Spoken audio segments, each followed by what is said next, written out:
आइए दोस्तों, आज के इस वीडियो में हम लोग एक नए सेशन को शुरू करते हैं जिसमें हम लोग परीक्षावाड़ी के सामान्य अध्ययन विषयांक के आर्थिक परिदृश्य को शुरू करते हैं।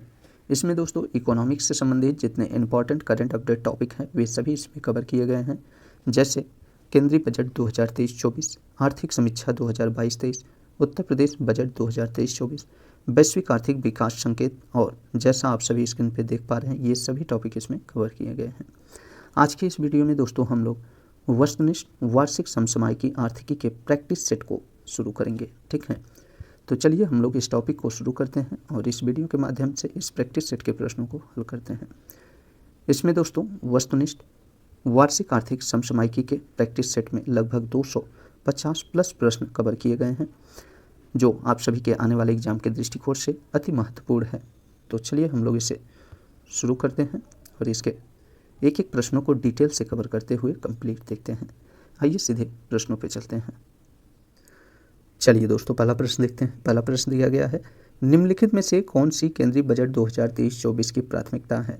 तो केंद्रीय बजट 2023-24 की प्राथमिकता की बात किया जाए तो इसमें समावेशी विकास, अंतिम छोर व व्यक्ति तक पहुँचना, अवसंरचना एवं निवेश और वित्तीय क्षेत्र, ये प्राथमिकताएं केंद्रीय बजट 2023-24 की हैं। इसका राइट ऑप्शन बी सही हो जाएगा। कथन 1, 2, 3 और 7, यहाँ 4 नहीं होगा, 7 होगा, 7 सही है। ठीक है, केंद्रीय बजट 2023-24 की प्राथमिकता की बात किया जाए तो इसमें कुल 7 प्राथमिकताओं पर जोर दिया गया है। ये 7 प्राथमिकताएं कौन कौन से हैं तो इसे ध्यान से देखिएगा दोस्तों।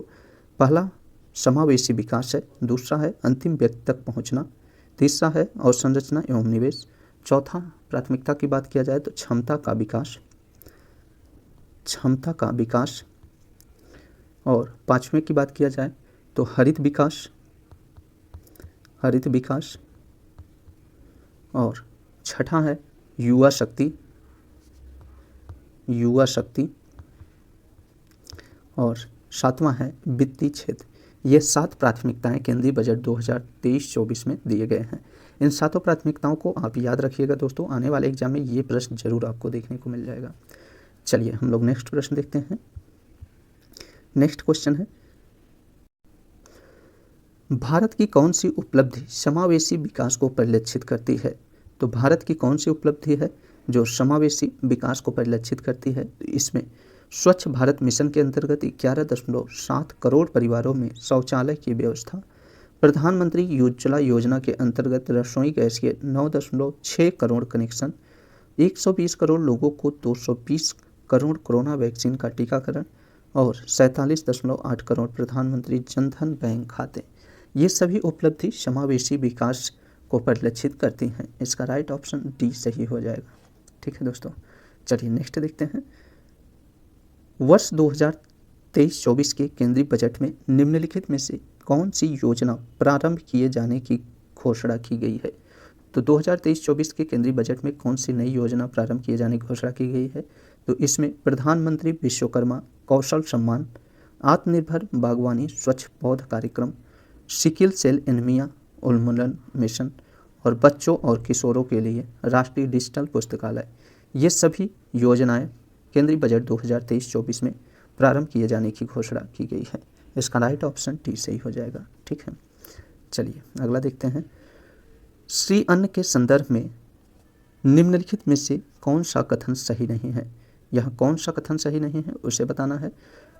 देखिए, इसमें श्री अन्न एक विशेष प्रकार का धान है जो पश्चिमी बंगाल में उगाया जाता है, ये कथन गलत है। ठीक है, तो इसमें पूछ रहा है कौन सा कथन सही नहीं है, तो इसमें सी कथन, इसका राइट ऑप्शन सी हो जाएगा। ठीक है, जो सही नहीं है।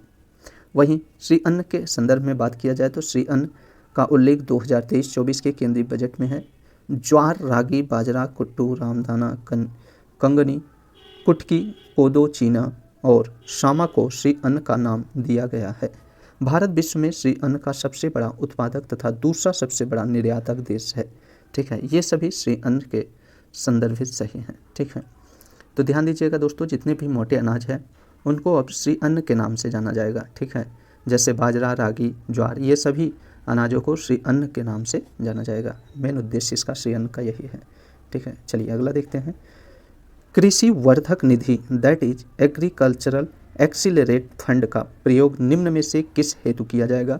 तो इसका प्रयोग एग्री स्टार्टअप्स की स्थापना, ग्रामीण क्षेत्र में युवा उद्यमियों द्वारा किए जाने किसानों को नवोन्मेषी एवं किफ़ायती समाधान उपलब्ध कराने, कृषि पद्धतियों को बदलने, उत्पादकता एवं लाभप्रदता को बढ़ाने के लिए आधुनिक प्रौद्योगिकियों को बढ़ावा देना।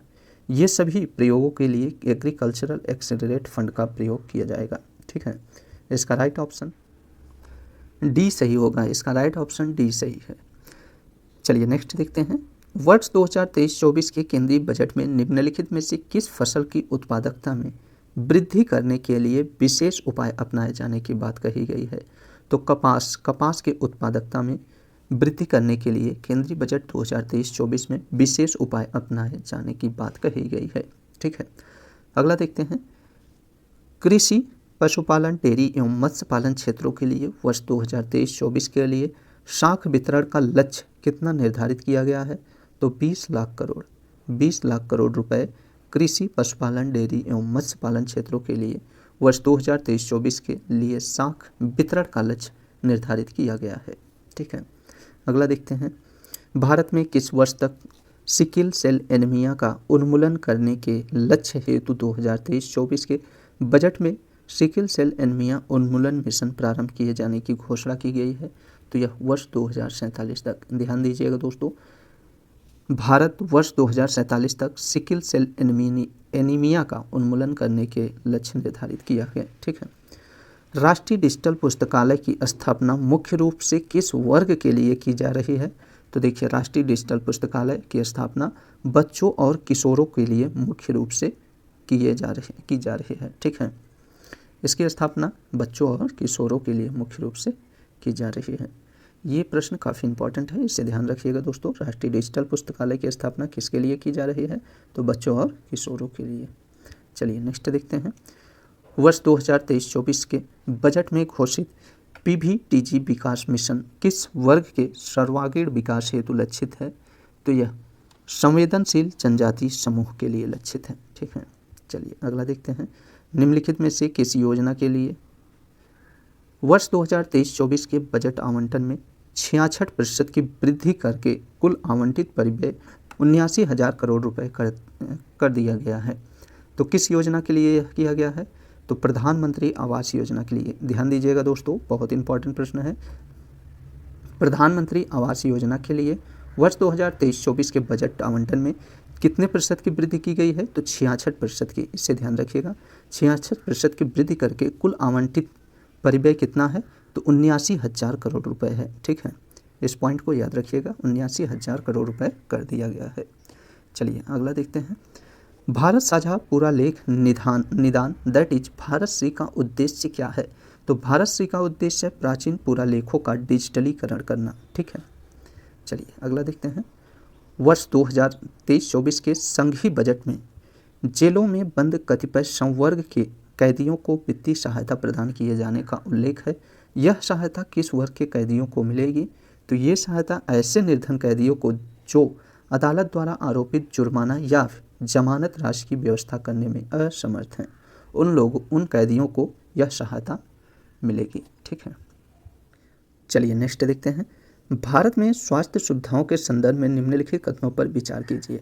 आइए देखते हैं। पहला कथन दिया है कि कुल स्वास्थ्य व्यय में सरकारी स्वास्थ्य व्यय का हिस्सा वित्तीय वर्ष 2014 में 28.6% से बढ़कर वित्त वर्ष 2019 में 40.6% हो गया है। तो बिल्कुल सही है।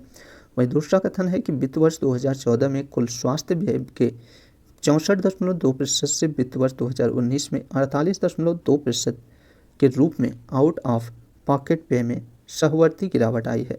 तो इसका दोनों कथन सही है, इसका राइट ऑप्शन सी सही हो जाएगा।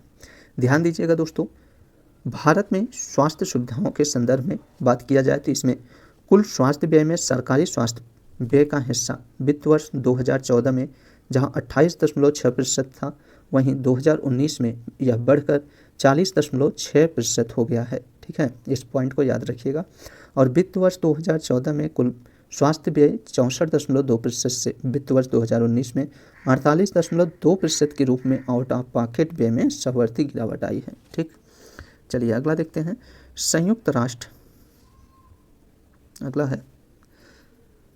संयुक्त राष्ट्र विकास कार्यक्रम द्वारा अक्टूबर 2022 में जारी बहुआयामी गरीबी निर्धनता के संदर्भ में निम्नलिखित में से कौन सा कथन सही है?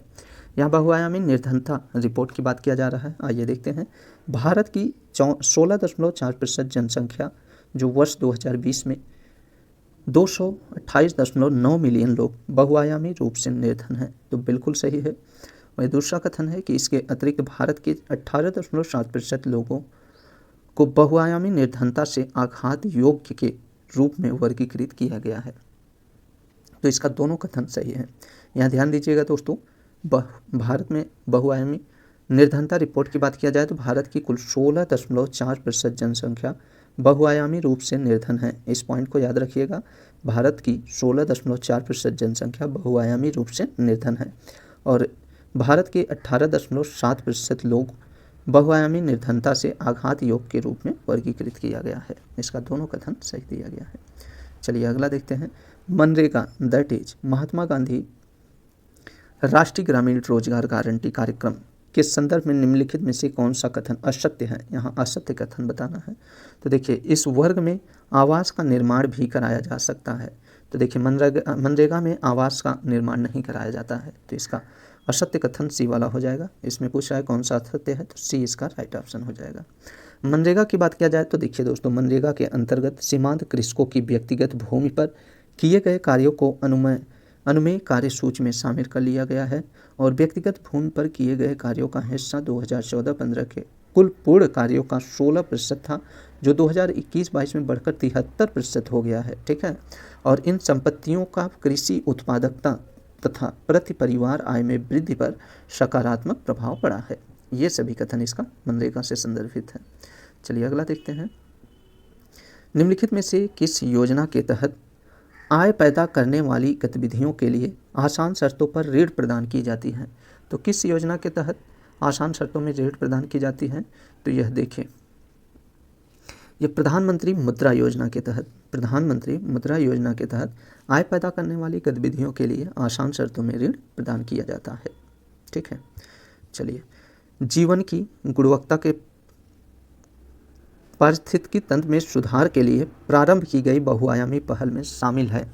तो कौन कौन से इसमें शामिल हैं? तो देखिए, इसमें प्रधानमंत्री ग्राम सड़क योजना, पीएम श्री योजना, प्रधानमंत्री उज्ज्वला योजना, हर घर नल से जल कार्यक्रम और सौभाग्य योजना। ये सभी योजनाएं जीवन की गुणवत्ता के पारिस्थितिकी तंत्र में सुधार के लिए प्रारंभ की गई बहुआयामी पहल में शामिल है। इसका राइट ऑप्शन डी सही हो जाएगा। चलिए नेक्स्ट देखते हैं। दीनदयाल अंत्योदय योजना राष्ट्रीय ग्रामीण आजीविका मिशन के प्रमुख घटक निम्नलिखित में से कौन से हैं? तो इसके प्रमुख घटक की बात किया जाए तो इसमें निर्धन महिलाओं की सामाजिक गतिशीलता और स्वप्रबंधित तथा वित्तीय रूप से अस्थायी सामुदायिक संस्थानों का सुदृढ़ीकरण करना, वित्तीय समावेशन, सबके लिए स्वास्थ्य, सबके लिए शिक्षा, अस्थायी आजीविका, सामाजिक समावेशन, सामाजिक विकास और अभिसरण, ये सभी दीनदयाल अंत्योदय योजना राष्ट्रीय ग्रामीण आजीविका मिशन के प्रमुख घटक हैं। ठीक है, इसका राइट ऑप्शन डी सही हो जाएगा। चलिए अगला देखते हैं। पूरी तरह से जैविक खेती अपनाने वाला दुनिया का पहला राज्य कौन सा है? तो यह सिक्किम है। सिक्किम पूरी तरह से जैविक खेती अपनाने वाला दुनिया का पहला राज्य है। चालू वर्ष 2023 को किसके लिए अंतर्राष्ट्रीय वर्ष के रूप में विश्व भर में मनाया जा रहा है? तो यह पौष्टिक अनाज मिलेट्स के रूप में। ठीक है, चालू वर्ष 2023 को पौष्टिक अनाज अंतर्राष्ट्रीय वर्ष के रूप में विश्व भर में मनाया जा रहा है।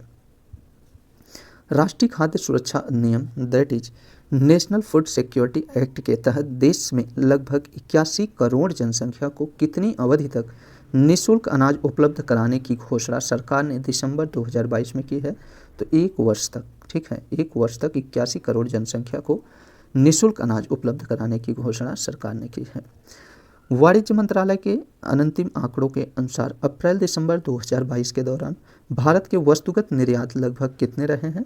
तो भारत के कुल 330 अरब डॉलर वस्तुगत निर्यात थे। ठीक है, वाणिज्य मंत्रालय के अंतिम आंकड़ों के अनुसार अप्रैल-दिसंबर 2022 के दौरान भारत के वस्तुगत आयात लगभग कितनी राशि के रहे हैं?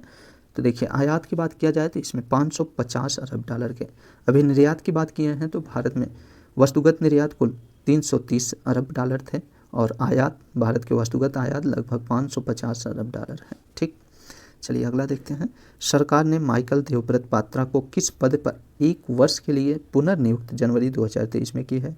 तो यह भारतीय रिजर्व बैंक के डिप्टी गवर्नर के रूप में, ठीक है। माइकल देवव्रत पात्रा को सरकार ने भारतीय रिजर्व बैंक के डिप्टी गवर्नर के लिए पुनर्नियुक्त किया है। चलिए अगला देखते हैं। भारत की किस फिल्म के गीत नाटू नाटू को सर्वश्रेष्ठ मौलिक गीत के गोल्डन ग्लोब पुरस्कार जनवरी 2023 में प्राप्त हुआ है? तो यह RRR RRR फिल्म के लिए नाटू नाटू को सर्वश्रेष्ठ मौलिक गीत का गोल्डन ग्लोब पुरस्कार प्राप्त हुआ है। भारत के किस शहर में 17वां प्रवासी भारतीय दिवस सम्मेलन जनवरी 2023 में संपन्न हुआ? तो यह इंदौर शहर में, मध्य प्रदेश के इंदौर शहर में 17वां प्रवासी भारतीय दिवस सम्मेलन का आयोजन संपन्न हुआ है। पर्यटन को प्रोत्साहन देने के लिए विशाल स्तर पर अंतर्राष्ट्रीय पर्यटन प्रदर्शनी फीचर किस देश में जनवरी 2023 में आयोजित हुई? तो यह फ्रांस में, माफ़ करिएगा, यह स्पेन में आयोजित हुई है, ठीक है। पर्यटन को प्रोत्साहन देने के लिए विशाल स्तर पर अंतर्राष्ट्रीय पर्यटन प्रदर्शनी फीचर स्पेन में आयोजित हुई है, ठीक है। चलिए अगला देखते हैं। विमानन क्षेत्र की भारत की द्वैवार्षिक प्रदर्शनी एरो इंडिया 2023 का आयोजन किस शहर में फरवरी 2023 में संपन्न हुआ? तो यह बेंगलुरु में, ठीक है। विमानन क्षेत्र की भारत की द्वैवार्षिक प्रदर्शनी एरो इंडिया 2023 का आयोजन बेंगलुरु शहर में संपन्न हुआ है। भारत के आरक्षित विदेशी मुद्रा कोष में भारी गिरावट 2022 के दौरान आई है। भारतीय रिजर्व बैंक के आंकड़ों के अनुसार दिसंबर 2022 के अंत में कुल विदेशी मुद्रा कोष कितनी राशि के थे? तो देखिए इसमें भारत के कुल 562 अरब विदेशी मुद्रा कोष थे, ठीक है। तो भारत के आरक्षित विदेशी मुद्रा कोष में भारी गिरावट 2022 के दौरान आई थी और भारतीय रिजर्व बैंक के आंकड़ों के अनुसार दिसंबर 2022 के अंत में कुल विदेशी मुद्रा 562 अरब डॉलर थी, ठीक है। ग्लोबल इनोवेशन इंडेक्स 2022 के आधार पर नवाचार के मामले में भारत को 132 देशों में कौन सी रैंक प्रदान की गई है? तो इसमें भारत को 40वीं रैंक प्रदान की गई है। ट्रांसपेरेंसी इंटरनेशनल के भ्रष्टाचार सूचकांक 2022 के आधार पर भारत को कौन सी रैंक 180 देशों में जनवरी 2023 में प्रदान की गई है? तो देखिए इसमें भारत को 50वीं रैंक प्रदान की गई है। भ्रष्टाचार सूचकांक में भारत 50वीं रैंक पर है, ठीक है। ग्लोबल इकोनॉमिक प्रॉस्पेक्ट निम्नलिखित में से किस संस्था का नियमित प्रकाशन है? तो यह विश्व बैंक का है। ग्लोबल इकोनॉमिक प्रॉस्पेक्ट निम्नलिखित में से किस संस्था का नियमित प्रकाशन है? तो विश्व बैंक का है। निम्नलिखित में से किस उद्योग समूह के शेयरों में भारी गिरावट के कारण निवेशकों को भारी नुकसान का सामना जनवरी 2023 में करना पड़ा? तो यह अडानी उद्योग समूह के शेयरों में भारी गिरावट के कारण निवेशकों को भारी नुकसान का सामना करना पड़ा। राष्ट्रीय सांख्यिकी कार्यालय दैट इज NSO के जनवरी 2023 में जारी किए गए पहले अग्रिम अनुमानों में 2022-23 में भारत के GDP में वृद्धि कितने प्रतिशत अनुमानित की गई है? तो इसमें कुल 7% की वृद्धि अनुमानित की गई है, ठीक है। ध्यान दीजिएगा दोस्तों, राष्ट्रीय सांख्यिकी कार्यालय के जनवरी 2023 में जारी किए गए पहले अग्रिम अनुमानों में 2022-23 में भारत के GDP में वृद्धि कुल 7% अनुमानित की गई है। राष्ट्रीय सांख्यिकी कार्यालय के पहले अग्रिम अनुमानों में 2022-23 में देश में प्रचलित मूल्यों पर प्रति व्यक्ति आय कितनी आकलित की गई है? तो प्रति व्यक्ति आय कुल 1,70,620 रुपये आकलित की गई है, ठीक है। राष्ट्रीय सांख्यिकी कार्यालय के जनवरी 2023 की रिपोर्ट के अनुसार 2022-23 के दौरान भारतीय अर्थव्यवस्था के किस उप क्षेत्र में मूल्य संवर्धन में सर्वाधिक वृद्धि दर्ज की गई है? तो यह व्यापार, होटल, परिवहन, संचार एवं प्रसार में सर्वाधिक वृद्धि दर्ज की गई है, ठीक है। भारत में स्थिर मूल्यों पर राष्ट्रीय आय की माप के लिए वर्तमान में किस वर्ष को आधार वर्ष लिया गया है? तो वर्ष 2011-12 को। ध्यान दीजिएगा दोस्तों, भारत में स्थिर मूल्यों पर, यहाँ स्थिर मूल्यों की बात किया जा रहा है, स्थिर मूल्यों पर राष्ट्रीय आय की माप के लिए वर्तमान में वर्ष 2011-12 को आधार वर्ष लिया गया है, ठीक है। मनोहर इंटरनेशनल एयरपोर्ट कहाँ स्थापित किया गया? तो मनोहर एयरपोर्ट यह गोवा में स्थापित किया गया है। भारत में पूंजी बाजार पर निगरानी करने वाली संस्था है? तो भारत में पूंजी बाजार पर निगरानी करने वाली संस्था सेबी है। ठीक है, सेबी भारत में पूंजी बाजार पर निगरानी करने वाली संस्था है। निम्नलिखित में से किस देश में प्रवासी भारतीयों की संख्या सर्वाधिक है? तो देखिए, इसमें अमेरिका में प्रवासी भारतीयों की संख्या सर्वाधिक है। ठीक है, निम्नलिखित में से कौन सा एक राष्ट्रीय स्टॉक एक्सचेंज का शेयर मूल्य सूचकांक है? तो यह निफ्टी है। निफ्टी राष्ट्रीय स्टॉक एक्सचेंज का शेयर मूल्य सूचकांक है। चलिए नेक्स्ट देखते हैं। निम्नलिखित में से किसे बैंकों के बैंक के रूप में जाना जाता है? तो यह आरबीआई को बैंकों के बैंक के रूप में जाना जाता है। भारतीय रिजर्व बैंक का मुख्यालय कहाँ स्थित है? तो इसका मुख्यालय मुंबई में स्थित है।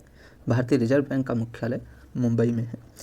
आर्थिक विकास कब समावेशी होता है? जब यह रोजगार सृजन करता है। आर्थिक विकास कब समावेशी होता है? तो जब यह रोजगार सृजित करता है।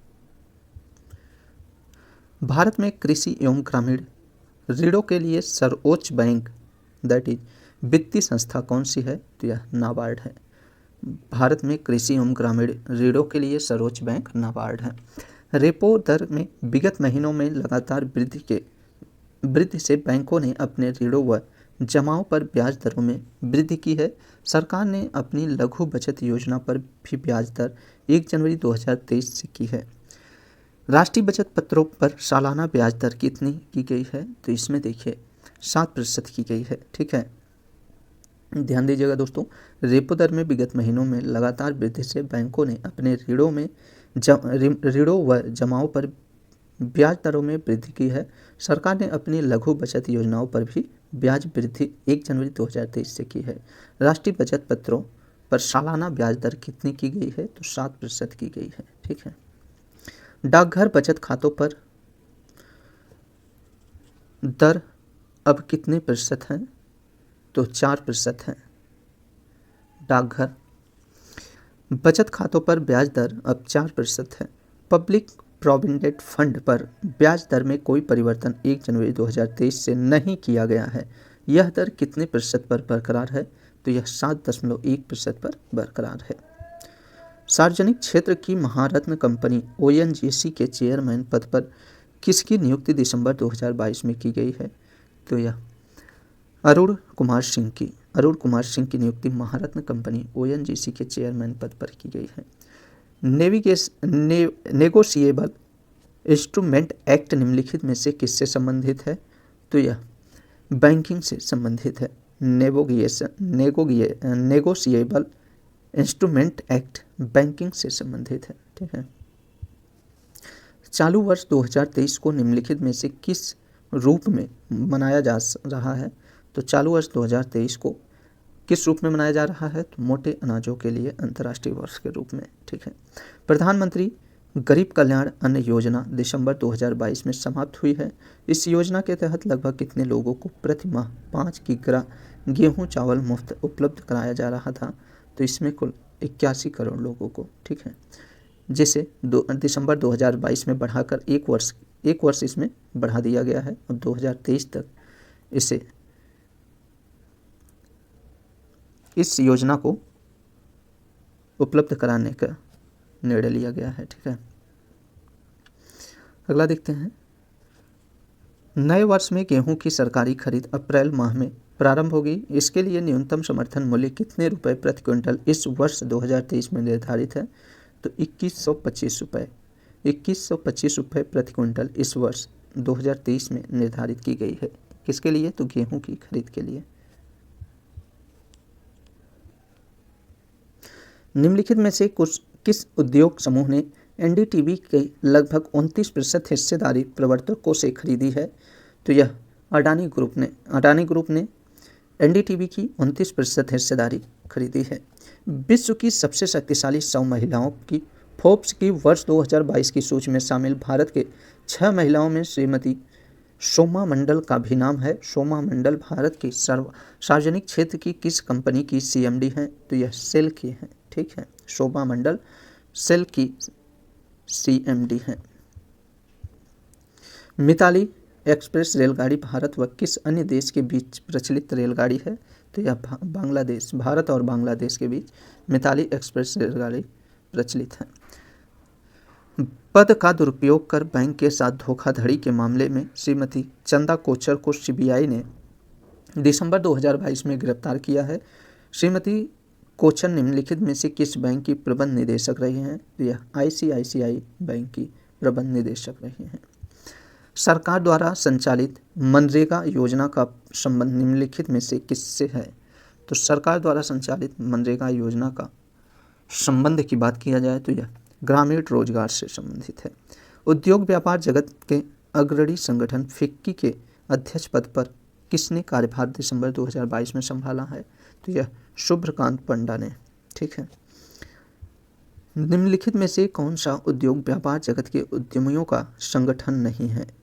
तो ट्राई उद्योग व्यापार जगत के उद्यमियों का संगठन नहीं है।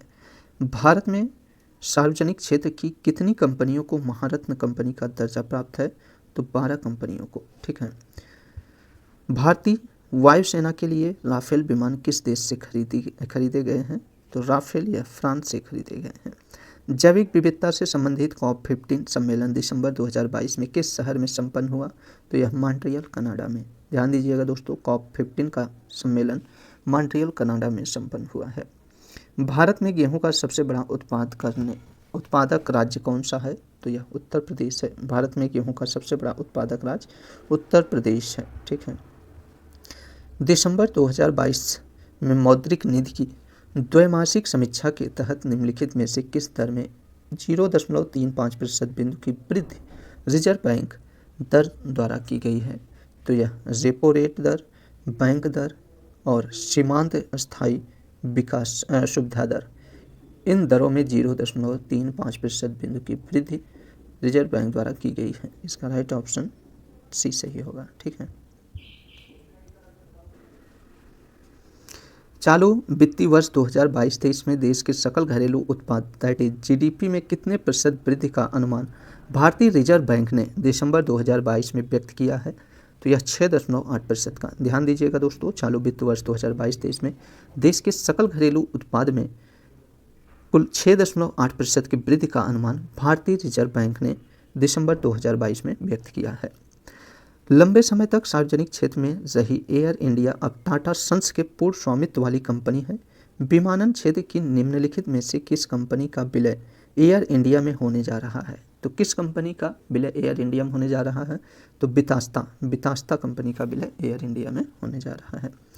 निम्नलिखित में से किस देश एवं क्षेत्र के साथ भारत का स्वतंत्र व्यापार समझौता दिसंबर 2022 में प्रभावी हुआ? तो यह ऑस्ट्रेलिया में। ऑस्ट्रेलिया देश के साथ भारत का स्वतंत्र व्यापार समझौता दिसंबर 2022 में प्रभावी हुआ है। नई दिल्ली में नवंबर 2022 में संपन्न भारत के 41वें अंतर्राष्ट्रीय व्यापार मेले के फोकस राज्य का दर्जा किन 2 राज्यों को प्रदान किया गया था? तो देखिए, फोकस राज्य का दर्जा केरल और उत्तर प्रदेश को प्रदान किया गया था। नवंबर 2022 में नई दिल्ली में संपन्न 41वें अंतर्राष्ट्रीय व्यापार मेले का थीम क्या था? तो इसका theme vocal for local to global था। ठीक है। भारत के 53वें अंतर्राष्ट्रीय फिल्म महोत्सव का आयोजन नवंबर 2022 में किस शहर में हुआ? तो गोवा में। भारत के 53वें अंतर्राष्ट्रीय फिल्म महोत्सव का आयोजन गोवा में हुआ है। नवंबर 2022 में भारत के 53वें अंतर्राष्ट्रीय फिल्म महोत्सव में फोकस कंट्री का दर्जा किस देश को प्रदान किया गया है? तो देखिए, फोकस कंट्री का दर्जा फ्रांस को प्रदान किया गया है।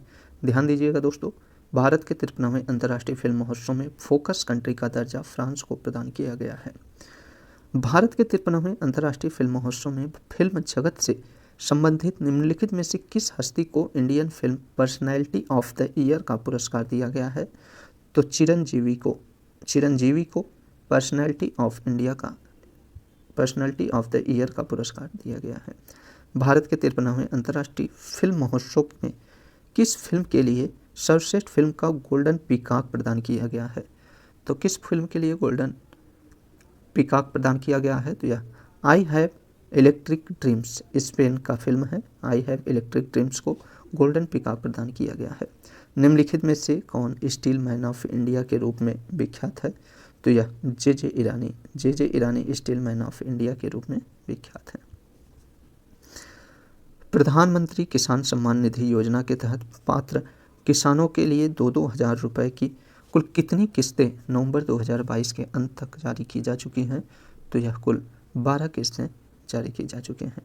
दुग्ध उत्पादन के मामले में भारत का विश्व में अब तक कौन सा स्थान रहा है? तो भारत दुग्ध उत्पादन में पहले स्थान पर है। ठीक, निम्नलिखित में से किस कंपनी को महारत्न कंपनी का दर्जा प्राप्त नहीं है? तो किस कंपनी को महारत्न का दर्जा प्राप्त नहीं है? तो हिंदुस्तान एरोनॉटिक्स लिमिटेड, इससे महारत्न कंपनी का दर्जा प्राप्त नहीं है। जबकि Coal India Limited, power finance corporation, GAIL, इन सबको महारत्न कंपनी का दर्जा प्राप्त है। विश्व की विकसित एवं उभरती हुई अर्थव्यवस्था के समूह G20 का 17वां शिखर सम्मेलन नवंबर 2022 में कहाँ संपन्न हुआ? तो यह इंडोनेशिया के बाली में 17वां G20 शिखर सम्मेलन संपन्न हुआ है। निम्नलिखित में से कौन सा देश वर्तमान में G20 समूह का अध्यक्ष है? तो यह भारत है। भारत G20 समूह का वर्तमान अध्यक्ष है। भारत के नीति आयोग के अध्यक्ष कौन है? तो देखिए यहाँ नीति आयोग के अध्यक्ष की बात किया जा रहा है, तो यह प्रधानमंत्री नरेंद्र मोदी है। ठीक है।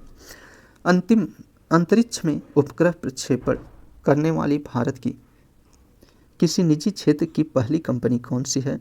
तो यह स्काई रूट एरोस्पेस है। ध्यान दीजिएगा दोस्तों, अंतरिक्ष में उपग्रह प्रक्षेपण करने वाली भारत की निजी क्षेत्र की पहली कंपनी कौन सी है? तो यह स्काई रूट एरोस्पेस है। ठीक है। नवंबर 2022 में देश की एक निजी कंपनी द्वारा अंतरिक्ष में भेजे गए रॉकेट को क्या नाम दिया गया है? तो Vikram S, that is Vikram Sarabhai के नाम पर देश की पहली निजी कंपनी का अंतरिक्ष भेजे गए रॉकेट का नाम दिया गया है। भारत खनिज तेल की अपनी सालाना ज़रूरत का लगभग कितने प्रतिशत भाग आयात करता है? तो देखिए भारत कुल 85% सालाना आयात करता है। भारत खनिज तेल की अपनी सालाना ज़रूरत का लगभग 85% भाग आयात करता है। ठीक है। वाणिज्य मंत्रालय के अंतिम आंकड़ों के अनुसार अप्रैल सितंबर 2022 में देश के कुल वस्तुगत आयातों में तेल आयात का भाग लगभग कितने प्रतिशत था? तो तेल आयात का भाग लगभग 30% था। डोनी पोलो हवाई अड्डा, जिसका उद्घाटन प्रधानमंत्री श्री नरेंद्र मोदी ने नवंबर 2022 में किया है, कहाँ स्थित है? तो यह ईटानगर में स्थित है।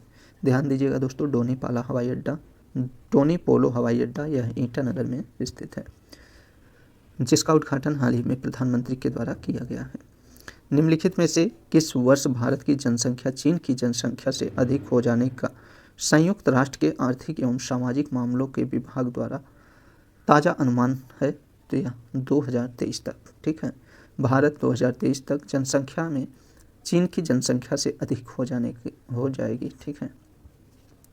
भारतीय वायुसेना के लिए C-295 एयर बस परिवहन विमानों के देश में ही उत्पादन के लिए संपन्न संयंत्र कहाँ स्थापित किया जा रहा है? तो देखिए दोस्तों, भारतीय वायुसेना के लिए C-295 एयर बस परिवहन विमानों के देश में ही उत्पादन के लिए संयंत्र कहाँ स्थापित किया जा रहा है? तो यह बड़ौदा में स्थापित किया जा रहा है। ठीक है। प्रधानमंत्री किसान सम्मान निधि योजना के तहत किसानों को 2-2 हज़ार रुपये की कितनी किस्तें एक वर्ष में सरकार द्वारा मदद के रूप में उपलब्ध कराई जाती है? तो यह 3 किस्तें उपलब्ध कराई जाती हैं। पर्यटन मंत्रालय के आंकड़ों के अनुसार बीते वर्ष 2021 में भारत आने वाले विदेशी पर्यटकों की कुल संख्या कितनी रही है? तो लगभग 15 लाख। ध्यान दीजिएगा दोस्तों, पर्यटन मंत्रालय के आंकड़ों के अनुसार बीते वर्ष 2021 में भारत आने वाले विदेशी पर्यटकों की कुल संख्या लगभग 15 लाख रही है।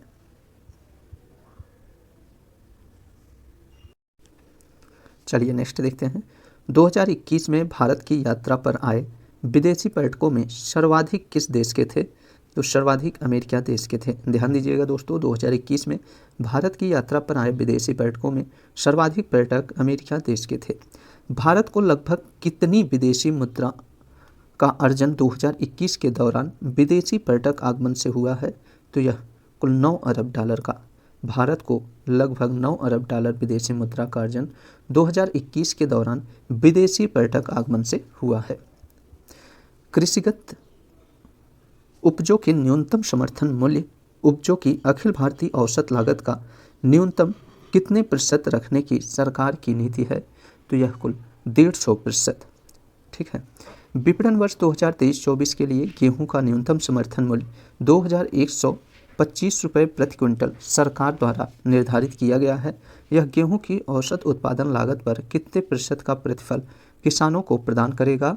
तो 100%। ध्यान दीजिएगा दोस्तों, विपणन वर्ष 2023-24 के लिए गेहूं का न्यूनतम समर्थन मूल्य कितना निर्धारित किया गया है? तो 2125 रुपये प्रति क्विंटल निर्धारित किया गया है।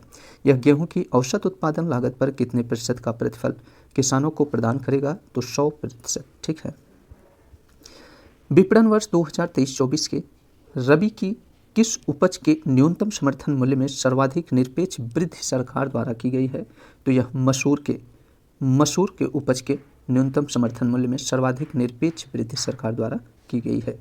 2023-24 विपणन वर्ष के लिए विभिन्न रबी उपजों के लिए जो न्यूनतम समर्थन मूल्य सरकार द्वारा निर्धारित किए गए हैं, उनमें से किस उपज के मामले में उत्पादन लागत पर सर्वाधिक प्रतिशत लाभ किसानों को प्राप्त होगा? तो यह रेपसीड एवं सरसों पे। ठीक है। घरेलू बाजार में पर्याप्त उपलब्धता बनाए रखने के लिए चीनी के निर्यात पर 31 अक्टूबर 2022 तक के लिए प्रतिबंध सरकार ने मई 2022 में आरोपित किया था।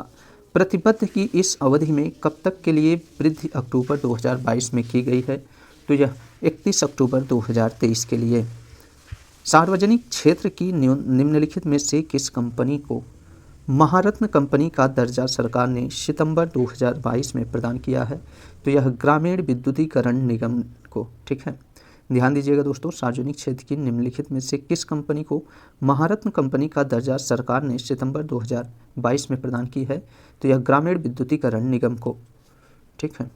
अक्टूबर 2022 के अंत में देश में महारत्न कंपनियों की संख्या कितनी थी? तो यह कुल 14 महारत्न कंपनियों की संख्या थी। अक्टूबर 2022 के अंत में देश में महारत्न कंपनियों की संख्या कुल 14 थी। डाकघरों में खोले जाने वाले बचत खातों में कितने प्रतिशत सालाना ब्याज खातेदारों को उनकी जमाओं पर प्राप्त होती है? तो 4%। ध्यान दीजिएगा दोस्तों, डाकघरों में खोले जाने वाले बचत खातों में 4% सालाना ब्याज खातेदारों को उनकी जमाओं पर प्राप्त होती है। वर्ष 2022 के ग्लोबल इनोवेशन इंडेक्स के आधार पर नवाचार के मामले में भारत को 132 देशों में कौन सा स्थान प्राप्त हुआ है? तो भारत को 40वां स्थान प्राप्त हुआ है। पूर्व वर्ष 2020-21 की तुलना में 2021-22 में निम्नलिखित में से किस उपज की देश में कुल उत्पादन में वृद्धि हुई है? तो यह बागवानी उपज में। इस वर्ष अर्थशास्त्र का नोबेल तुल्य पुरस्कार पाने वाले वेन एस बर्नानके निम्नलिखित में से किस बैंक के प्रमुख रह चुके हैं? तो यह फेडरल रिजर्व बैंक के। ध्यान दीजिएगा दोस्तों, अर्थशास्त्र का नोबेल पुरस्कार प्राप्त पाने वाले वेन एस बर्नानके ये फेडरल रिजर्व बैंक के प्रमुख रह चुके हैं। आरबीआई ने चालू वर्ष 2022-23 में भारत में वृद्धि दर कितने प्रतिशत रहने का अनुमान सितंबर 2022 में मौद्रिक नीति घोषणा के समय व्यक्त किया था? तो यह 7%। ध्यान दीजिएगा, आरबीआई ने चालू वर्ष 2022-23 में भारत में वृद्धि दर 7% रहने का अनुमान सितंबर 2022 में मौद्रिक नीति घोषणा के समय व्यक्त किया है। निम्नलिखित में से कौन सा बैंक एवं संस्थान साख का सृजन करता है? तो यह वाणिज्यिक बैंक करता है। साख का सृजन वाणिज्यिक बैंक करता है। संयुक्त राष्ट्र विकास कार्यक्रम की वर्ष 2021-22 की रिपोर्ट में किस देश को मानव विकास की दृष्टि से सर्वोच्च रैंक प्रदान की गई है? तो यह स्विट्जरलैंड को। यूएनडीपी की उपयुक्त रिपोर्ट के अनुसार 191 देशों में भारत को कौन सी रैंक प्रदान की गई है? तो भारत को इसमें 132वां रैंक प्रदान की गई है। भारत का 17वां प्रवासी भारतीय दिवस सम्मेलन किस शहर में जनवरी 2023 में प्रस्तावित है? तो यह इंदौर में है, जो कि यह सम्मेलन आयोजित हो चुका है। ध्यान दीजिएगा दोस्तों, भारत का 17वां प्रवासी भारतीय दिवस मध्य प्रदेश के इंदौर में आयोजित किया गया है।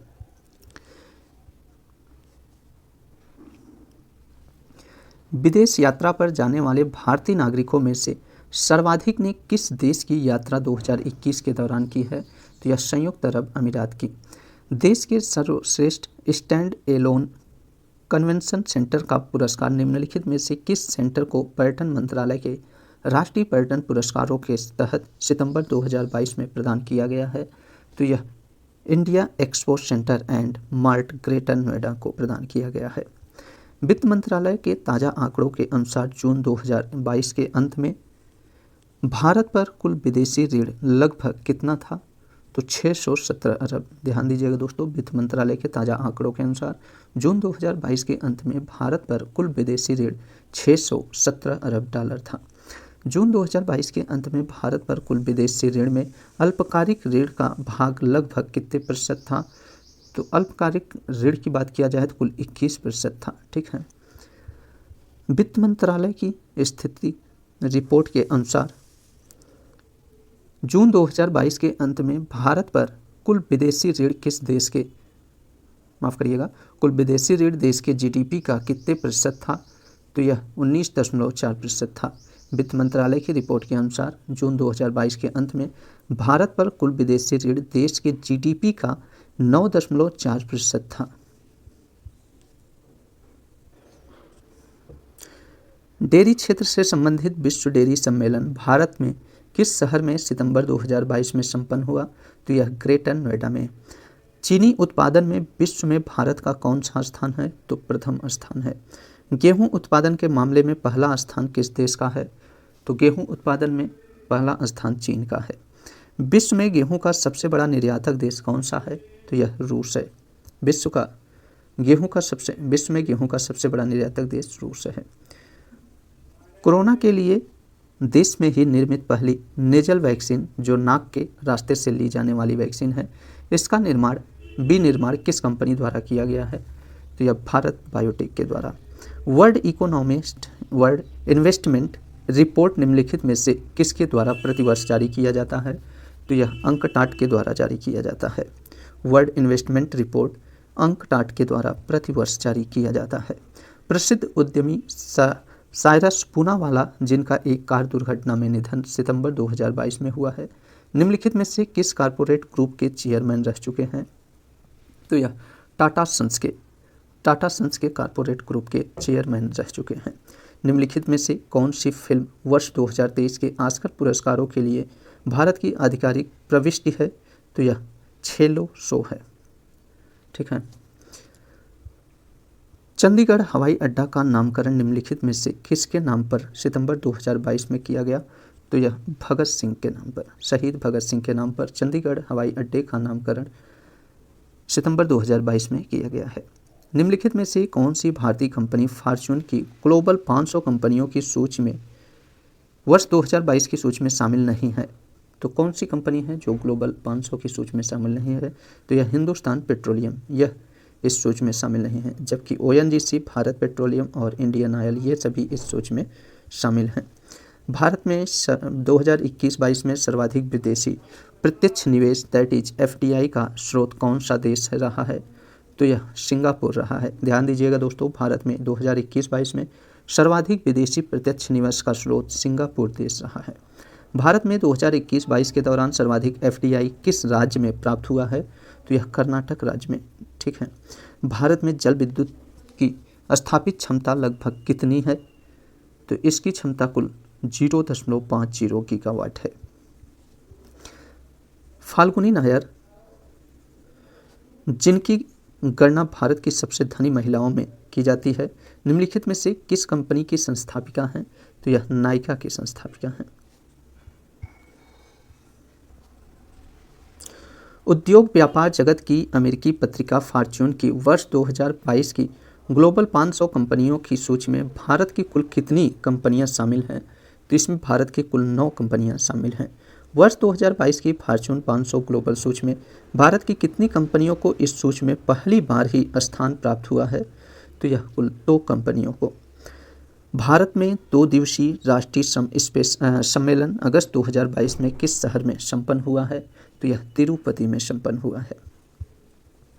भारत की रक्षा उत्पादों की प्रदर्शनी डेफ एक्सपो 2022 का आयोजन किस शहर में अक्टूबर 2022 में संपन्न हुआ है? तो यह गांधीनगर, गुजरात में।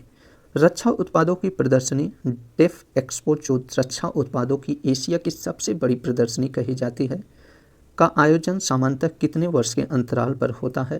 तो इसका आयोजन 2 वर्ष के अंतराल पर होता है। भारत के प्रसिद्ध उद्यमी राकेश झुनझुनवाला, जिनका निधन अगस्त 2022 में हुआ है, इन्होंने निम्नलिखित में से कौन सी विमान सेवा कंपनी लॉन्च की थी? तो यह आकाशा एयर विमान कंपनी लॉन्च की थी। भारत की किस विमान सेवा कंपनी के पास विमानों का सबसे विशाल बेड़ा है? तो यह इंडिगो के पास है। ध्यान दीजिएगा दोस्तों, भारत की इंडिगो विमान सेवा कंपनी के पास विमानों की सबसे विशाल बेड़ा है। ठीक है। वर्ष 2022 की फॉर्च्यून ग्लोबल 500 सूची में शामिल भारतीय कंपनियों में सर्वोच्च स्थान किस कंपनी का है? तो इसमें LIC का सर्वोच्च स्थान है। फॉर्च्यून पत्रिका के आकलन के अनुसार राजस्व अर्जन की दृष्टि से विश्व की कौन सी कंपनी पहला स्थान है? कौन सी कंपनी का पहला स्थान है? तो वॉलमार्ट का है। ठीक है।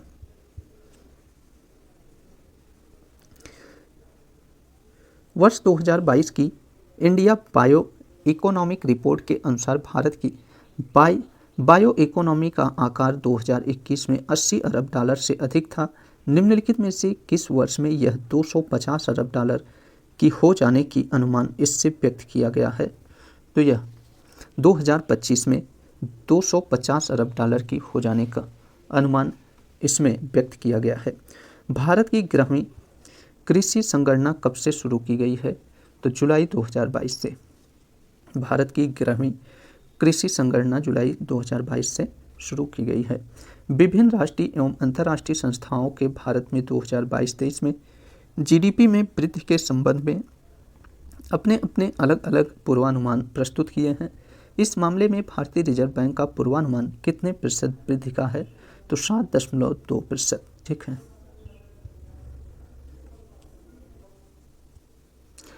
कृषि मंत्रालय के अगस्त 2022 में जारी चौथे अग्रिम अनुमानों में 2021-22 में देश में खाद्यान्नों का कुल उत्पादन कितना आकलित किया गया था? तो 315.7 मिलियन टन देश में खाद्यान्नों का कुल उत्पादन आकलित किया गया था। तो कितना? 315.7 मिलियन टन। निम्नलिखित में से किस वर्ष देश में खाद्यान्नों का कुल उत्पादन सर्वोच्च स्तर पर रहा? तो यह 2021-22 में। ठीक है। देश में खाद्यान्नों का कुल उत्पादन सर्वोच्च स्तर पर कब रहा? तो 2021-22 में। गन्ना उत्पादों को राहत पहुंचाने के लिए सरकार ने गन्ने के उचित एवं लाभकारी मूल्य में कितने रुपए प्रति क्विंटल की वृद्धि पिराई सत्र 2022-23 के लिए की है? तो 15 रुपये प्रति क्विंटल। ठीक है। केंद्र सरकार के जल जीवन मिशन के तहत निम्नलिखित में से किस राज्य को हर घर जल प्रमाणित राज्य घोषित किया गया है? तो यह गोवा को घोषित किया गया है। विश्व व्यापार संगठन का 12वां मंत्री स्तरीय सम्मेलन जून 2022 में कहाँ संपन्न हुआ? तो यह जिनेवा में संपन्न हुआ था। विश्व की कुल जनसंख्या की स्थिति को 8 अरब हो जाने का अनुमान संयुक्त राष्ट्र जनसंख्या रिपोर्ट 2022 में व्यक्त किया गया है। तो यह 15 नवंबर 2022 को, ध्यान दीजिएगा दोस्तों, विश्व की कुल जनसंख्या 15 नवंबर 2022 को 8 अरब हो जाने का अनुमान संयुक्त राष्ट्र जनसंख्या रिपोर्ट 2022 में व्यक्त किया गया है। निम्नलिखित में से किस अर्थशास्त्री को विश्व बैंक के मुख्य अर्थशास्त्री जुलाई 2022 में नियुक्त किया गया है? तो यह इंदरमीत गिल को विश्व बैंक में मुख्य अर्थशास्त्री नियुक्त किया गया है। सर्वोच्च शैक्षणिक संस्थानों की नेशनल इंस्टीट्यूट रैंकिंग फ्रेमवर्क की वर्ष 2022 की रैंकिंग में मैनेजमेंट की शिक्षा के मामले में कौन सा संस्थान सर्वश्रेष्ठ बताया गया है? तो यह IIM अहमदाबाद संस्थान को सर्वश्रेष्ठ बताया गया है। लोक प्रशासन के क्षेत्र में एकेडमिक उत्कृष्टता के लिए निम्नलिखित में से किसके नाम पर एक राष्ट्रीय वार्षिक पुरस्कार की स्थापना Indian institute of public administration द्वारा की गई है? तो यह डॉक्टर राजेंद्र प्रसाद। भारतीय स्टेट बैंक का स्थापना दिवस किस तिथि को मनाया जाता है? तो 1 जुलाई को भारतीय स्टेट बैंक का स्थापना दिवस 1 जुलाई को मनाया जाता है। निम्नलिखित में से किस दिन को विश्व दुग्ध दिवस के रूप में मनाया जाता है? तो 1 जून को विश्व दुग्ध दिवस 1 जून को मनाया जाता है। पंजाब में धान की पराली न जलाने वाले किसानों को इसके लिए प्रति एकड़ कितना मुआवजा प्रदान करने की घोषणा राज्य सरकार ने की है? तो 2500 रुपये प्रति एकड़ मुआवजा प्रदान करने की घोषणा राज्य सरकार ने की है। देश में मसालों की फसलों का वार्षिक उत्पादन लगभग कितना होता है? तो 11 मिलियन टन। ठीक है, देश में मसालों की फसलों का वार्षिक उत्पादन लगभग 11 मिलियन टन होता है। निम्नलिखित में से किस स्थान पर करेंसी नोट प्रिंटिंग प्रेस नहीं है? तो मोहाली में करेंसी नोट प्रिंटिंग प्रेस नहीं है, जबकि देवास, सालबोनी और नासिक ये सभी स्थानों पर करेंसी नोट प्रिंटिंग प्रेस स्थित है। ठीक है। वर्ल्ड इन्वेस्टमेंट रिपोर्ट निम्नलिखित में से किसकी वार्षिक रिपोर्ट है? तो यह UNCTAD की है। वर्ल्ड इन्वेस्टमेंट रिपोर्ट 2022 के अनुसार बीते वर्ष 2021 में विदेशी प्रत्यक्ष निवेश का सर्वाधिक अंतर प्रवाह किस देश में रहा है? तो यह अमेरिका में रहा है। ध्यान दीजिएगा दोस्तों, वर्ल्ड इन्वेस्टमेंट रिपोर्ट 2022 के अनुसार बीते वर्ष 2021 में विदेशी प्रत्यक्ष निवेश का सर्वाधिक अंतर प्रवाह अमेरिका देश में रहा है। वर्ल्ड इन्वेस्टमेंट रिपोर्ट 2022 के अनुसार बीते वर्ष 2021 में विदेशी प्रत्यक्ष निवेश का सर्वाधिक बाह्य प्रवाह किस देश में रहा है? तो बाह्य प्रवाह ये भी अमेरिका देश में रहा है। अंतर प्रवाह हो या बाह्य प्रवाह ये दोनों में अमेरिका देश है। ठीक है। वर्ल्ड इन्वेस्टमेंट रिपोर्ट 2022 के अनुसार 2021 में वैश्विक विदेशी प्रत्यक्ष निवेश में पूर्व वर्ष की तुलना में कितने प्रतिशत की वृद्धि हुई है? तो 64% की वृद्धि हुई है। हाल ही में जारी एक आधिकारिक रिपोर्ट के अनुसार भारत की जैव अर्थव्यवस्था का आकार 2021 में लगभग कितना रहा है? तो 80 अरब डॉलर रहा है। विश्व बैंक के जून 2022 के एक पूर्वानुमान में भारत में 2022-23 में जीडीपी में वृद्धि कितने प्रतिशत रहने का अनुमान व्यक्त किया गया है? तो यह कुल 7.5% रहने का अनुमान व्यक्त किया गया है। निम्नलिखित में से कौन वर्तमान में भारतीय उद्योग परिसंघ के अध्यक्ष हैं? तो संजीव बजाज भारतीय उद्योग परिसंघ के अध्यक्ष हैं। भारत की सर्वाधिक धनी 100 महिलाओं की हुरून कोटक की वर्ष 2022 की सूची में शीर्ष स्थान रोशनी नडार को दिया गया है। रोशनी नडार किस कंपनी से संबंधित हैं? तो यह SCL कंपनी से संबंधित है। हुरून कोटक की सबसे धनी महिला की सूची में दूसरा नाम फागुनी नायर का है। फागुनी नायर किस कंपनी से संबंधित हैं? तो यह नायका कंपनी से संबंधित है। संयुक्त राष्ट्र संघ की वर्ष 2022 की जनसंख्या रिपोर्ट के अनुसार विश्व की कुल जनसंख्या को 7 अरब से 8 अरब हो जाने में कितने वर्ष लगे हैं? तो यह कुल 11 वर्ष लगे हैं। वरिष्ठ बैंकर आदित्य पुरी निम्नलिखित में से किस वाणिज्यिक बैंक के प्रबंध निदेशक हैं? तो यह HDFC बैंक के। निम्नलिखित में से कौन CBDT के नए चेयरमैन जून 2022 में नियुक्त किए गए हैं? तो नितिन गुप्ता नियुक्त किए गए हैं। जून 2022 में 5 देशों के समूह ब्रिक्स का शिखर सम्मेलन किस देश की मेजबानी में वर्चुअल मोड में संपन्न हुआ? तो यह चीन के मेजबानी में। 7 देशों के समूह G7 का शिखर सम्मेलन किस देश की मेजबानी में जून 2022 में संपन्न हुआ? तो यह जर्मनी के मेजबानी में। मई 2022 में देश में थोक मूल्य सूचकांक आधारित मुद्रास्फीति की अंतिम दर 15.88% आकलित की गई। यह दर विगत कितने वर्षों में सर्वोच्च है? तो यह 31 वर्षों में सर्वोच्च है। वस्तुओं एवं सेवाओं के लिए वस्तु एवं सेवा कर GST का निर्धारण करने वाली GST काउंसिल का अध्यक्ष कौन है? तो GST काउंसिल का अध्यक्ष केंद्रीय वित्त मंत्री हैं। जून 2022 के अंत में बैंकों के लिए सांविधिक तरलता अनुपात SLR कितने प्रतिशत था? तो 18% था। अर्थव्यवस्था में सरप्लस तरलता को अवशोषित करने के लिए निम्नलिखित में से कौन सा कदम सहायक हो सकता है? तो यह नगद आरक्षित अनुपात में वृद्धि। यह कदम अर्थव्यवस्था में सरप्लस तरलता को अवशोषित करने के लिए सहायक हो सकता है। भारतीय रिजर्व बैंक में डिप्टी गवर्नर के कितने पद हैं? तो 4 पद हैं। ध्यान दीजिएगा दोस्तों, भारतीय रिजर्व बैंक में डिप्टी गवर्नर के कुल 4 पद हैं। भारतीय रिजर्व बैंक के बोर्ड में 4 उद्यमों की अंशकालिक निवेशकों के रूप में नियुक्त जून 2022 में की गई है। इनमें एक पंकज पटेल हैं। श्री पटेल किस औद्योगिक कंपनी से संबंधित हैं? तो ये कैडिला हेल्थ केयर से संबंधित हैं।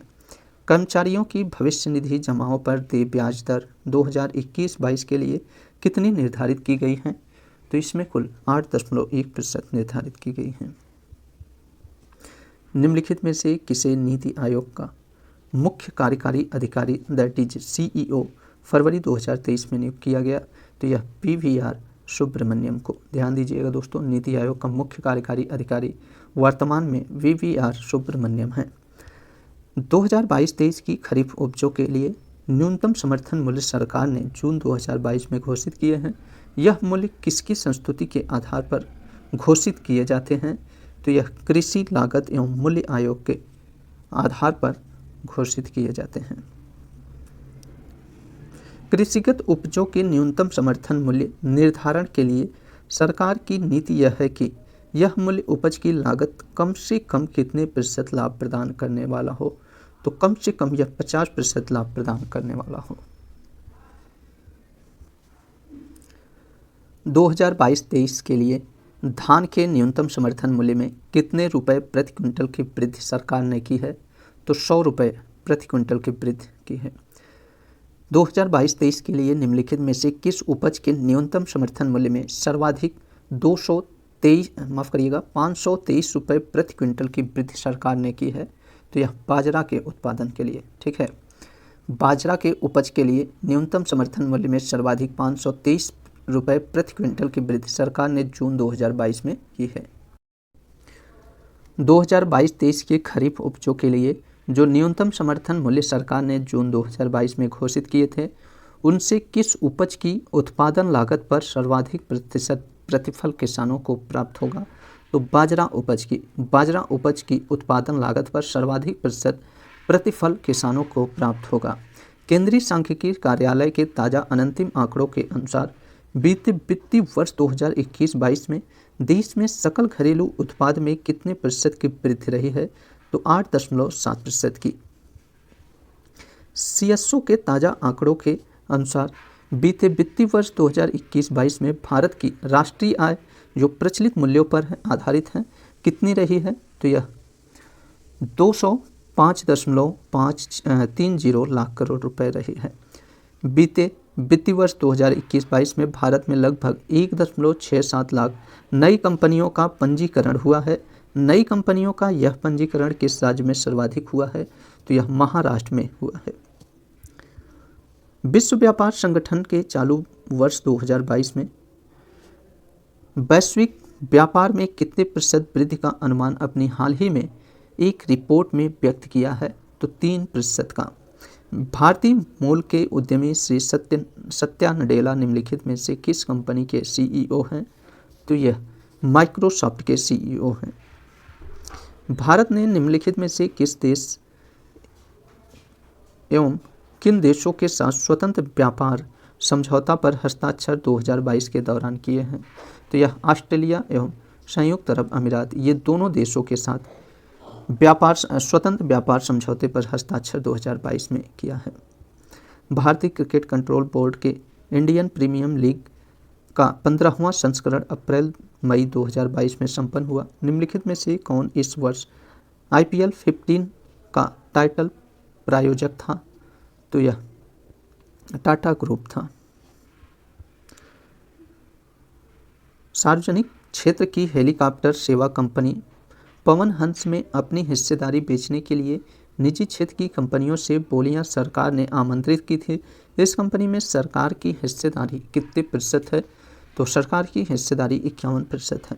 निम्नलिखित में से किस देश के साथ निवेश प्रोत्साहन समझौते का नवीकरण भारत ने मई 2022 में किया है? तो अमेरिका के साथ किया है। वित्तीय वर्ष 2021-22 के लिए भारतीय रिजर्व बैंक ने लगभग कितनी राशि केंद्र सरकार को लाभांश के रूप में हस्तांतरित किया है? तो यह 30,300 करोड़ रुपए। ध्यान दीजिएगा दोस्तों, वित्तीय वर्ष 2021-22 के लिए भारतीय रिजर्व बैंक ने लगभग 30,300 करोड़ रुपए राशि केंद्र सरकार को लाभांश के रूप में हस्तांतरित की है। वाणिज्य मंत्रालय के अद्यतन आंकड़ों के अनुसार 2021-22 के दौरान भारत में लगभग कितनी राशि का विदेशी प्रत्यक्ष निवेश प्राप्त किया है? तो इसमें भारत ने लगभग 84 अरब डॉलर का विदेशी प्रत्यक्ष निवेश प्राप्त किया है। वाणिज्य मंत्रालय के उपर्युक्त आंकड़ों के अनुसार 2021-22 के दौरान विदेशी निवेश प्राप्त करने के मामले में किस राज्य का पहला स्थान रहा है? तो यह कर्नाटक का रहा है। ध्यान दीजिएगा दोस्तों, वाणिज्य मंत्रालय के उपर्युक्त आंकड़ों के अनुसार 2021-22 के दौरान विदेशी निवेश प्राप्त करने के मामले में किस राज्य को पहला स्थान रहा? तो किस राज्य का पहला स्थान रहा? तो कर्नाटक का इसमें पहला स्थान रहा है। 2021-22 के दौरान निम्नलिखित में से किस क्षेत्र में सर्वाधिक विदेशी प्रत्यक्ष निवेश प्राप्त हुआ है?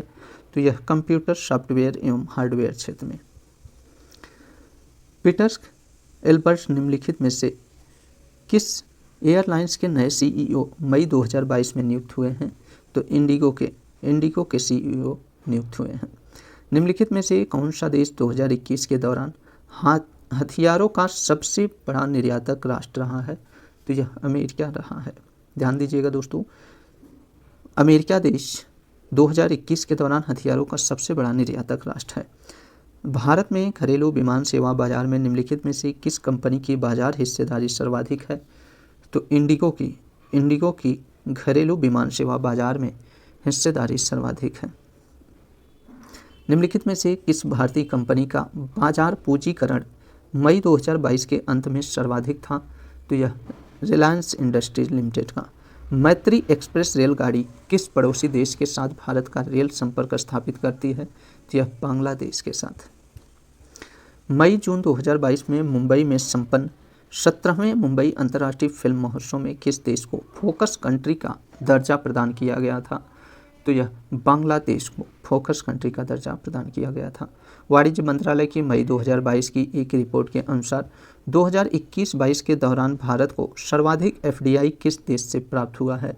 तो भारत को सर्वाधिक एफडीआई सिंगापुर से प्राप्त हुआ है। विश्व आर्थिक मंच की वर्ष 2022 की वार्षिक बैठक किस शहर में मई 2022 में संपन्न हुआ? तो यह दावोस में संपन्न हुआ है। भारत में उपभोक्ता मूल्य सूचकांक का आधार वर्ष वर्तमान में क्या है? तो भारत में यहाँ उपभोक्ता मूल्य सूचकांक की बात किया जा रहा है। तो भारत में उपभोक्ता मूल्य सूचकांक का आधार वर्ष 2012 है। ठीक है। भारतीय रिजर्व बैंक की 6 सदस्यीय मौद्रिक नीति समिति के कितने सदस्य सरकार द्वारा नियुक्त किए जाते हैं? तो 3 सदस्य। ध्यान दीजिएगा दोस्तों, भारतीय रिजर्व बैंक की 6 सदस्यीय मौद्रिक नीति समिति के 3 सदस्य को सरकार द्वारा नियुक्त किया जाता है। चालू वित्तीय वर्ष 2022-23 में मौद्रिक नीति की पहली समीक्षा रिजर्व बैंक द्वारा 8 अप्रैल 2022 को जारी की गई है। ऐसी कितनी समीक्षाएं इस वित्तीय वर्ष 2022-23 में अभी और संभावित हैं? तो 5 समीक्षाएं इस वित्तीय वर्ष 2022-23 में अभी और संभावित हैं। ठीक है। वित्त मंत्रालय के अद्यतन आंकड़ों के अनुसार मार्च 2022 के अंत में भारत पर कुल विदेशी ऋण 620 अरब डॉलर से अधिक था। जीडीपी के प्रतिशत के रूप में यह लगभग कितना था?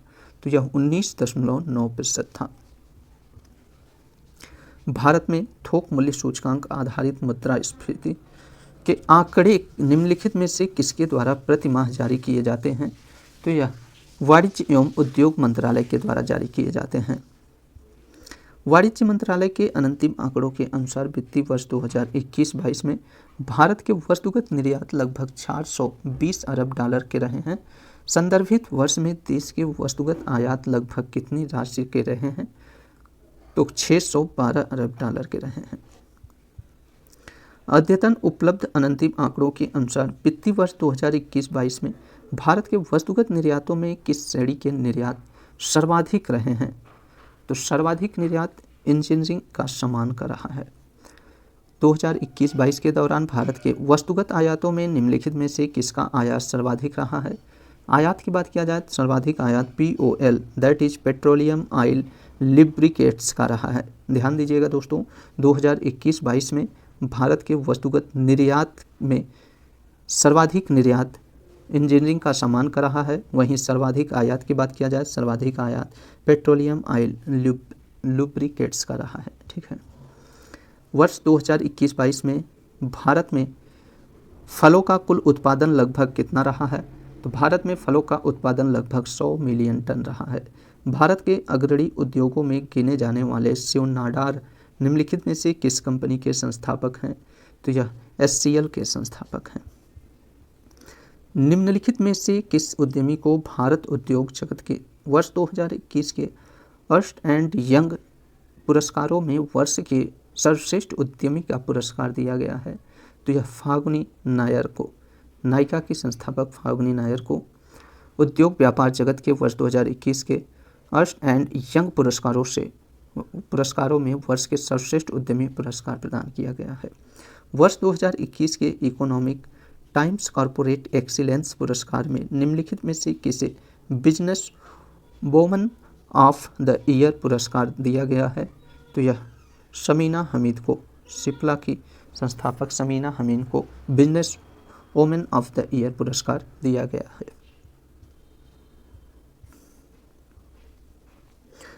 आर्थिक एवं कारोबारी संबंधों को बढ़ावा देने के लिए निम्नलिखित में से किसके साथ भारत की ट्रेड एंड टेक्नोलॉजी काउंसिल का गठन करने की घोषणा अप्रैल 2022 में की गई है? तो यह यूरोपीय संघ के साथ। स्वदेश निर्मित छोटे यात्री विमान डोर्नियन 228 की व्यापारिक सेवाएं देश के किस क्षेत्र में अभी शुरू की गई है? तो यह पूर्वोत्तर क्षेत्र में शुरू की गई है। निम्नलिखित में से वर्तमान में नीति आयोग के उपाध्यक्ष कौन हैं? तो VVR सुब्रमण्यम है। इसमें दिए गए ऑप्शन में अभी बदलाव कर दिए गए हैं, तो इसमें कोई ऑप्शन नहीं होगा। VVR सुब्रमण्यम, VVR सुब्रमण्यम है इनके। ठीक है, VVR सुब्रमण्यम वर्तमान नीति आयोग के उपाध्यक्ष हैं। खाद्य एवं आतिथ्य की एशिया की सबसे बड़ी कही जाने वाली प्रदर्शनी आहार 2022 का आयोजन किस शहर में अप्रैल 2022 में संपन्न हुआ? तो यह नई दिल्ली में संपन्न हुआ है। नासकॉम निम्नलिखित में से किस क्षेत्र की कंपनियों का एक संगठन है? तो नासकॉम यह IT क्षेत्र की कंपनियों का एक संगठन है। निम्नलिखित में से किस विमान सेवा कंपनी ने अपना नया गो फर्स्ट कर लिया है? तो यह गो एयर ने। विश्व बैंक के जनवरी 2022 के अद्यतन आकलन के अनुसार निम्नलिखित में से किस देश में 2022-23 के दौरान GDP में वृद्धि सर्वाधिक रही है? तो यह भारत में। ध्यान दीजिएगा, विश्व बैंक के जनवरी 2022 के अद्यतन आकलन के अनुसार भारत में 2022 एवं 2022-23 के दौरान GDP में वृद्धि सर्वाधिक रहेगी। ठीक है। निम्नलिखित में से किस विमान सेवा कंपनी में टाटा समूह की हिस्सेदारी है? तो टाटा समूह की हिस्सेदारी की बात किया जाए तो इसमें air India, air Asia India और विस्तारा एयरलाइंस, ये सभी विमान सेवा कंपनी में टाटा समूह की हिस्सेदारी है। इसका राइट ऑप्शन डी सही हो जाएगा। निम्नलिखित में से किस दूरसंचार कंपनी की मोबाइल फ़ोन सेवा में बाजार हिस्सेदारी सर्वाधिक है? तो यह रिलायंस जियो की बाजार हिस्सेदारी सर्वाधिक है। भारतीय अंतरिक्ष अनुसंधान संगठन दैट इज इसरो ने अपने किस संचार उपग्रह को वर्ष 2022 के प्रारंभ में उसका कार्यकाल पूरा होने के पश्चात सेवा से मुक्त किया गया है? तो यह इनसैट 4B को। निम्नलिखित में से किसे प्रधानमंत्री की आर्थिक सलाहकार परिषद का नया पूर्णकालिक सदस्य फरवरी 2022 में नियुक्त किया गया है? तो संजीव सान्याल को।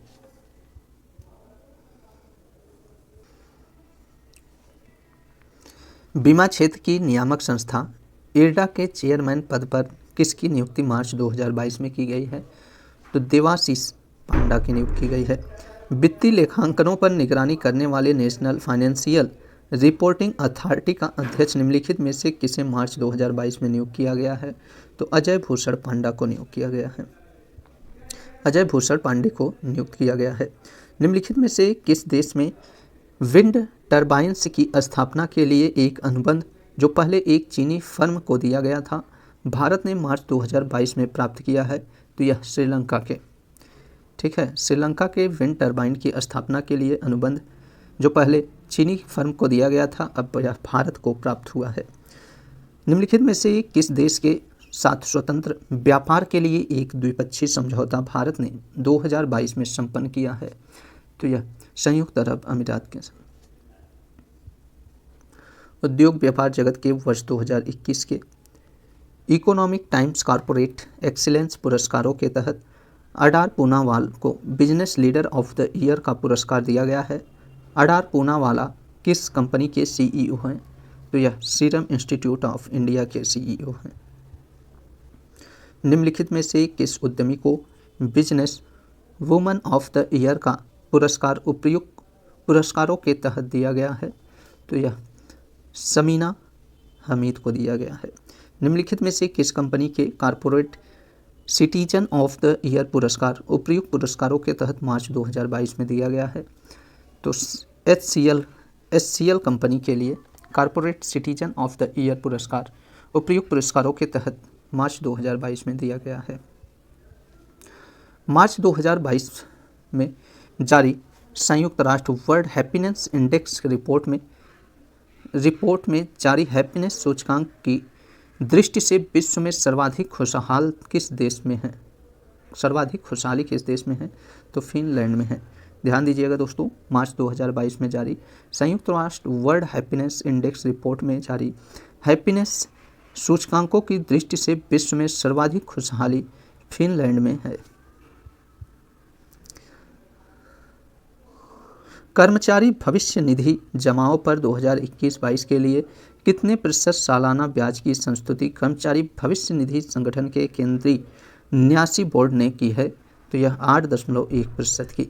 ध्यान दीजिएगा दोस्तों, कर्मचारी भविष्य निधि जमाओं पर 2021-22 के लिए कितने प्रतिशत सालाना ब्याज की संस्तुति कर्मचारी भविष्य निधि संगठन के केंद्रीय न्यासी बोर्ड ने की है? तो 8.1% की है। तो इसी प्रश्न के साथ दोस्तों हम लोग इकोनॉमिक्स के कुल 253 प्रश्नों को सॉल्व कर लिए हैं। आप सभी को यह वीडियो कैसा लगा? आप सभी अपनी प्रतिक्रिया कमेंट बॉक्स में ज़रूर दीजिएगा। वीडियो अच्छा लगे तो वीडियो को लाइक और शेयर ज़रूर कर दीजिएगा, और साथ ही में चैनल पे नए हो तो चैनल को प्लीज़ सब्सक्राइब कर लीजिएगा। चलिए दोस्तों, मिलते हैं नेक्स्ट वीडियो में, तब तक के लिए नमस्कार।